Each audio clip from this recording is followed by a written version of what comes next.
শৌচাগাৰ উন্মোচনৰ বাবে আমি আমন্ত্ৰণ জনাইছিলোঁ 2 নং পাৰ্বতীপুৰ মহা পেচাব কৰা মানুহজন। তেখেত যথা সময়ত আমাৰ মাজত উপস্থিত হ'ল। আমি সন্মানীয় চন্দ্ৰ শইকীয়াক তেখেতক সম্ভাষণ জনাই আজি উন্মোচন ভাগ কৰাবলৈ আগবাঢ়ি লৈ যাবলৈ অনুৰোধ জনাইছোঁ।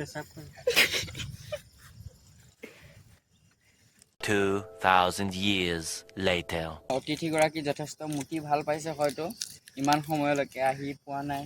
তেওঁ অহাৰ পিছত আমি মতামতটো ল'ব লাগিব তেওঁ, যিহেতু আমাৰ আজি নতুন সেইটো, গতিকে তেওঁ মুটি যথেষ্ট ভাল পাইছে আৰু সকলোৱে ভাল পাব তেওঁৰ দৰে। এয়া হাঁহি চাওক তেখেতৰ,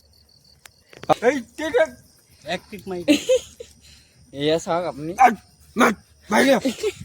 ভালকে কৰিবলৈ আপুনি ওলাই আহক, আপুনি হৈ গ'ল, আপোনাৰ হৈ গ'ল। আৰু অকণমান বাকী থাকিলে কেনেকুৱা লাগিলে আপোনাৰ আমাৰ এই ভাগত মুটি?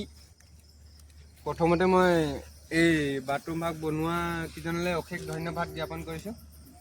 খুবেই ভাল লাগিলে। মই আজি যিহেতু মই বহুত জেগাত কৰিছোঁ, কিন্তু এনেকুৱা